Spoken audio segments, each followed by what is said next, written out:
What if a scared little girl entered your house as she swears that there is a scary entity feeding on her vital energy? Unfortunately, you get curious about the story and end up making the demons start chasing you. What would you do in this situation? This is the story of It Feeds, a movie released in 2025, and that I will recap and beat it, giving the best hints for the dumb characters to survive and end this supernatural plague. Without further ado, subscribe to the channel to be protected and hit the like button.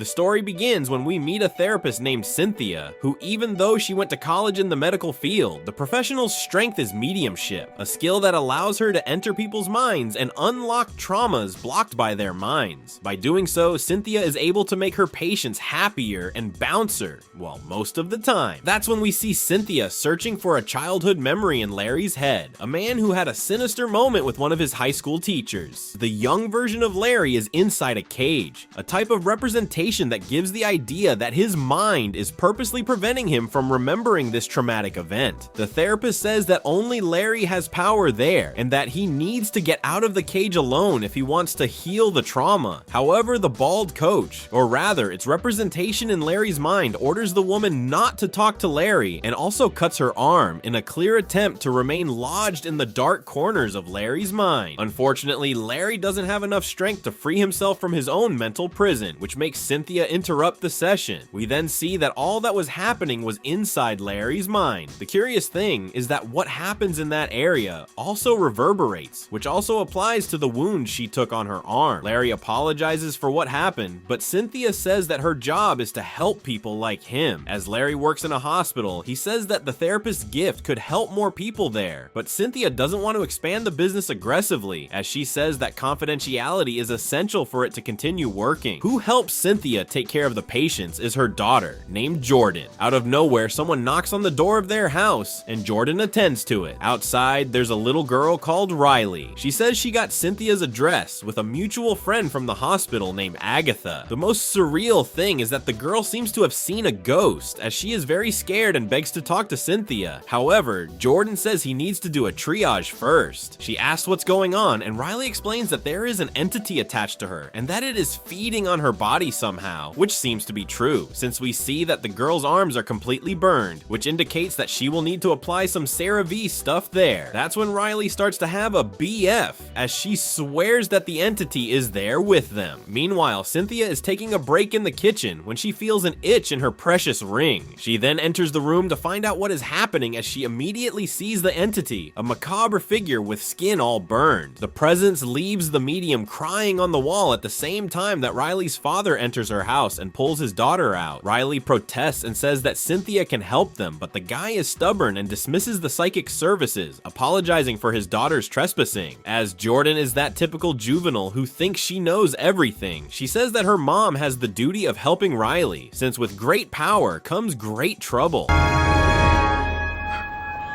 Fortunately, Cynthia is not as stupid as her daughter and says that the entity is stronger than anything she has ever faced in her life, and that just the fact that she is able to see it without touching Riley indicates that the creature is too much for her to deal with. Cynthia says that she won't get anywhere near Riley, which angers Jordan, who replies that her father would have helped if he was still alive, which confirms that Cynthia's husband was also a psychic. As Cynthia will not accept the cheeky daughter's insult, she's clear about the fact that the only reason her husband's is no longer with them was because of his exaggerated help. I worked for a company in the past where we had a saying that would fit like a glove every time a critical situation arose. If the problem can be transferred, the problem is solved. What I mean by this is that Cynthia was right, and therefore the most effective way to beat danger is to simply not face it if it is not necessary.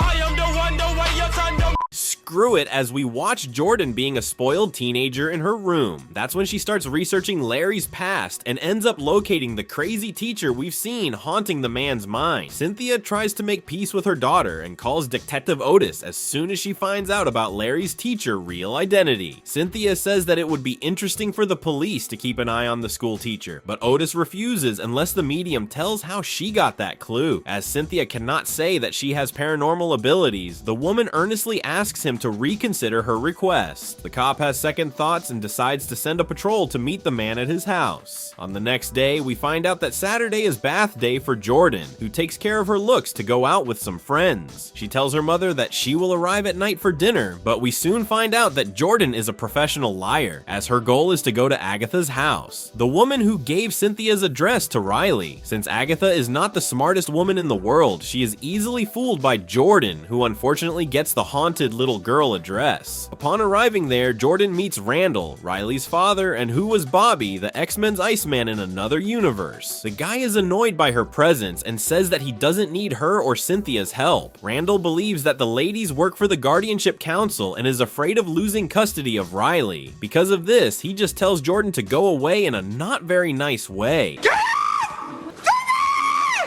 Don't even look back here! What I find completely dumb here is that Jordan doesn't explain exactly what her mother's abilities are, since she keeps repeating that Cynthia can help Riley. If she had explained that her mother had a gift for getting into people's minds, perhaps Randall could have let her daughter participate in a session, which could have screwed up the entity, or at least force it to take a walk elsewhere. Screw it, because upon leaving the property, Jordan sees a glimpse of Riley being held in the basement, which causes the girl to break into the house and unlock the door to the room. This just doesn't make any sense. If Jordan had seen Riley held captive, she should have left the property. After all, this makes it clear that Randall is a dangerous guy. If Jordan had done so, she could have reported the situation to the police, who would surely intervene in the situation and rescue Riley from the Iceman's hands. As Cynthia had contacts in the police, she could ask to talk to Riley alone, and maybe would be able to do search into her mind, thus finding out what they were dealing with. Forget it, because as soon as Jordan breaks into the gate, she runs into Riley, who simply says that her father doesn't lock her in the basement, but other people. That's when Jordan gets a call from Cynthia, as mom is waiting to have dinner with her. I think that's not gonna happen, as Randall appears and knocks the girl out with his rifle butt. A few hours pass, and Cynthia's worry only gets worse. It is then that she receives a call from Agatha, who asks if Jordan was able to talk to Randall. This confuses the psychic woman, who decides to pick up Agatha so that they can go after Jordan. Meanwhile, the girl wakes up in the basement. This place really needs some cleaning. The girl finds herself next to another woman who certainly ran without oil, since she is all burned and partially blind. The anonymous woman begs Jordan to end her life, but the girl prefers to be positive and says that they will get out of it. Randall then enters the room with Riley and orders Jordan to give him the password to unlock her phone so that he can impersonate the girl and convince Cynthia that everything is okay. Even though she is at a disadvantage, Jordan says that her mother can help Riley understand what the entity wants. That's when Randall says he knows what the demon bastard wants. He reveals that it desires to absorb his daughter's life essence. Randall says that no one can help them and reveals that the same thing had happened to his wife, and that somehow the entity tied itself to Riley when her mom couldn't resist to the presence's hunger anymore. Riley also enters the basement and apologizes to Jordan for what she is about to do. The little girl then touches Jordan, and immediately the entity manifests and grabs her shoulders, burning Jordan's skin. Randall then explains that if he doesn't offer other people so that the entity can feed from, she will feed on Riley until the girl takes the Afterlife Express. The guy then unlocks Jordan's phone and fires off several messages to Cynthia, who reads them. The woman quickly realizes that her daughter doesn't talk that way, which makes her continue her search with Agatha. Randall gets more and more stressed with the situation and tells his daughter to get ready, as they need to move out before the police arrive. However, Riley doesn't want to screw up Jordan's life and once again goes down to the basement. She then asks if Cynthia can really help her get rid of the evil presence. Jordan says yes, making Riley hand her pliers so she can cut the rope.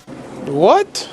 This is just dumb to say the least, since Riley could have freed Jordan's hands in a matter of 5 seconds. But no, Riley wants the teenager to have some fun trying to release her hands while they are tied behind her back. After much effort, Jordan breaks free and helps the other girl next to her, who falls to the ground due to exhaustion. Jordan runs away to escape, but Randall shows up with a rifle and surrenders the girl. The guy says that Jordan is a huge pain in the ass and threats to shoot her. Riley gets in the way and says that her father is not a bad person, as he he has never hurt people before. Well, except the ones he offered as food to the devil. Randall's distraction allows the unknown hostage to run away and knock him to the ground. At that same time, Riley falls, and the rest of her vital essence begins to be absorbed by the entity, which for some reason wants to devour the girl at once. Not knowing what to do, Joden just stands there watching everything, as she could have saved Riley's life if she had put her hands around Riley. This would make the entity partially feed on Jordan, buying Riley some time. This would also allow Cynthia to figure out a way to mess with the entity. But no, let's watch while Riley gets screwed up. While Randall fights with the other hostage, Jordan runs out and goes outside, where Cynthia appears with Agatha to rescue her daughter. Unfortunately, the movie doesn't mention what happens to the unknown lady, but since she's still breathing, I won't put her in the kill count. Afraid of getting soap in jail, Randall gets into his truck and flees the house. Later, Detective Otis tells Cynthia that he put all the police force after the Iceman. He also reveals that Cynthia's hint about the school teacher was hot, since the police officers saw the guy being naughty and therefore arrested him. In the meantime, Jordan is interrogated by two detectives who ask what happened. Suddenly, Jordan sees the entity across the table, which grabs the girl's head to have breakfast. Fortunately, nothing worse happens, and Cynthia takes Jordan home. There, we see the women having an argument, as Cynthia makes it clear that she had told Jordan not to go after Riley. However, Jordan is not worried about that, but about the fact that the entity has now attached to her. Jordan says she can feel it around her, but Cynthia says that her daughter is only traumatized by what happened. Oh my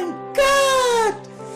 Wow! She had seen the devil next to Riley 15 hours before. The least she could do was believe Jordan, since time is not exactly in her favor. The more time they lose, the worse it will be for Jordan. Jordan understands this and asks Cynthia to enter her mind to fight the entity, but Cynthia once again refuses, saying that if the entity had possessed her daughter, she would have seen it just like it happened to Riley. This doesn't make much sense, since the entity doesn't eat 24 hours a day. Besides that, it wasn't immediately present when Riley visited the psychic's house for the first time. Therefore, it would still take some time for Cynthia to see it around Jordan. Anyway, that's when Jordan understands the reason her mom is giving an excuse, since she deduces that Cynthia is afraid to see her daughter's trauma. In this case, the moment she saw her father's body in the attic after he tried to jump rope using his neck, which didn't work very well for him. Who hears the fight is Agatha, who begs Cynthia to take care of herself and her daughter now, just as she helped several people in the past. This convinces Cynthia to do the spiritual session with Jordan. She touches her daughter's forehead and establish a mental connection where the psychic sees herself in another dimension. I don't know about you, but this is giving me some The Beyond vibes from the Insidious franchise. Cynthia realizes that she is in the same house where she currently lives. In the entrance, she meets a younger version of Jordan. As she approaches the little girl, a generic man throws an object at Cynthia's house and says that they are liars and murderers. You will understand what's going on very soon. Cynthia enters the house and sees that she needs to hire a gardener as the interior is infested with weeds. Do you know what the house needs too? A priest, as we see the hungry entity who presses Cynthia into the wall and begins to feed on her, which makes the psychic's arm turn into a coal in the real world. To help her friend Agatha slaps Cynthia in the face, which makes her wake up from the session. Realizing that her daughter was telling the truth, Cynthia goes to the hospital where Larry works and asks if he can reveal the identity of the doctor who took care of Riley's mother before she left for the afterlife. Larry really wants to help her and gives the doctor's address. He also says that Riley's mother had a super rare disease, which ended her in a matter of weeks. Finally, Cynthia then meets Dr. Ronald. If you haven't noticed, actor Julian Richings is playing this role, a horror movies veteran who starred in Wrong Turn and The Witch. I love this guy. The doctor says he can't give a rational explanation for what happened to Riley's mother. The disease was so rare that he had never seen anything like it in more than 40 years working as a doctor. He explains that Riley's mother was a sort of Red Cross nurse and traveled the world helping people accompanied by Riley and Randall. When the woman returned to America, she began to suffer from the disease and was soon hospitalized under Ronald's care. This may suggest that the entity is foreign and somehow ended up tying itself to the woman when she worked abroad. Unfortunately, we don't have more details about this in the plot. When the end was near, the patient came to Ronald and asked if he wanted to see what she was going through. Not knowing what to say, the doctor doctor allowed the woman to touch his arm, which began to burn, and he felt as if something was pulling him, feeding on him. After this episode, Ronald was no longer able to attend to the woman, and a few days later, she went to the afterlife while holding Riley's hand, who was by her mother's side the entire time. This suggests that the entity is attaching to people who are facing heavy traumas, as Riley through her mom and Jordan, who had not yet overcome her father's grief. Finally, Ronald says that Cynthia is the only person capable of dealing with the evil force, since traditional science is far below this capacity. In this case, there are some alternatives to beat the entity. The first idea would be to drag Jordan to a church, since evil beings cannot enter sacred ground. If this theory is correct, all Jordan had to do was stay inside for a few days, without leaving the church. In time, the entity would die of hunger, as food would not be within its reach. Another idea would be to go for an exorcism, as the entity is possessing Jordan little by little, which could break the connection. Anyway, Jordan wakes up from her princess sleep and realizes that there is something wrong in the house. As she goes down the stairs, we can see the entity in the corners getting ready to enjoy dinner. If the demon can touch Jordan, it means that in a way she has to materialize to do so, even if only Jordan and Cynthia can see her. Given this, the girl could try to lure the starving entity to a ring of salt, which according to various beliefs, protects people from the evil forces. By doing this, Jordan could have trapped it inside the ring, preventing it from feeding on her, which would be an effective way to beat this damned entity. Screw it, as the entity is forced to postpone the meal, as Randall breaks into the house, knocks out Agatha, and kidnaps Jordan, putting her inside a coffin. He then drives to a lake and says that the only way to stop the entity is to break the chain, which means that his genius plan is basically to let it feed on Jordan until there's no more food, thus preventing it from touching and passing the curse to someone else.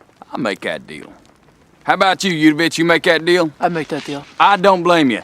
Damn good deal. Randall says that the entity tied itself to her because Jordan was holding Riley at the moment she left, which also explains why it didn't go after the doctor or the anonymous woman who was in the basement. As Jordan gets buried, Randall could have just shot her, which would have avoided all the suffering the girl is about to face. This also would have broken the chain, and the entity could no longer feed on anyone. In the meantime, we then see Cynthia saying that they need to look for Randall, but as the police don't want to work on this movie, Detective Otis replies that they are doing everything possible to find her daughter. I think that also included using lousy donut-eating cops to watch Cynthia's house, which didn't do any good, since Randall got in there easier than stealing pigeon bread in the square. Out of nowhere, Randall surrenders to the authorities and enters the police station, which leaves Cynthia out of her mind. She then asks Otis to allow her to invade Randall's mind and thus find out where his daughter was buried, but the cop's helpfulness is as great as that of a public employee the day before retirement. However, Otis soon changes his mind when he hears that Larry's teacher confessed that he had kidnapped some kids and revealed the place where they were being held captive. Realizing that Cynthia's abilities are very useful, he allows the woman to interrogate Randall. She goes straight to the point and touches his forehead, seeing the path he took to go to the lake. Cynthia runs to save Jordan and doesn't even bother to reveal the location to Otis, who nevertheless decides to follow Cynthia and Agatha by car. The two then dig and find the coffin, but the entity is already tasting the buffet, all you can eat in Jordan, which leaves the girl on a tightrope. Even so, Cynthia enters the daughter's mind and finds her at the entrance of the house where they live. As Jordan is almost dying, Cynthia is forced to enter alone. For the first time, the psychic has the strength to see her husband's body in the attic. That's the same place where the entity is hiding, in Jordan's worst memory. As the demon approaches, Cynthia offers herself in her daughter's place, which is a full plate for the starving entity, since it holds the psychic. That's when Cynthia uses her power to invade the evil force mind. She ends up in a cavernous dimension where for some reason she gets a black swan outfit. The woman then notices that the entity has collected several objects from people who served as snacks in the past, suggesting that it has been working in the food business for many centuries. One of these items is a spear, which Cynthia picks up to wipe out her enemy. She enters a chamber where the hungry evil is seated on a throne. The entity looks at her and says that it is hungry. Cynthia then prepares for the last round.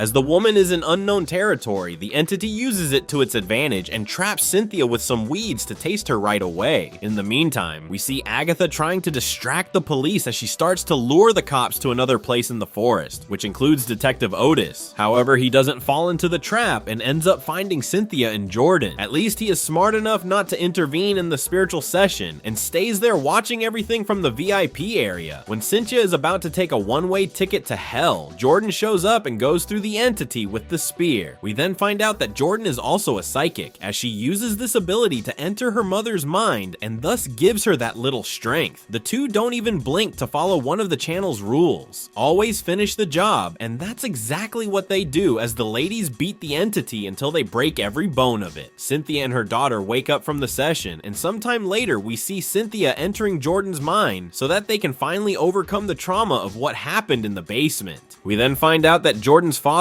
ended himself because he tried to help a woman get rid of a demon, but the person died in the process, which made the whole town think the guy was guilty. Unable to stand the hostility, Jordan's dad decided to jump rope in the attic, leaving his family chipping away at Earth. At the end, we see that mother and daughter were badly hurt by the entity and could very well form a country duo known as Toasted and Burned. It Feeds had mixed reviews from critics and audiences, but I liked it a lot. The production borrows elements from several famous films such as A Nightmare on Elm Street, Insidious, and The Conjuring, but the script knows how to go beyond that and manages to develop a great mother-daughter relationship. The plot also adds some very cool stuff such as the hellish world in the third act. I also got scared in at least 3 jump scares, which was cool. If you want to have some fun, go watch this movie. I give It Feeds a 7.5 out of 10. As the movie had a super limited distribution in theaters, I couldn't find how much money it earned. Guys, consider becoming a channel member by paying only a couple bucks per month. This way you can help the channel grow, get stamps and horror stickers to put in the comments, and still watch the videos without ads. The total number of kills in the film was only 3, and the golden medal goes to Riley. I hope you like it. I see you on the next video, and bye.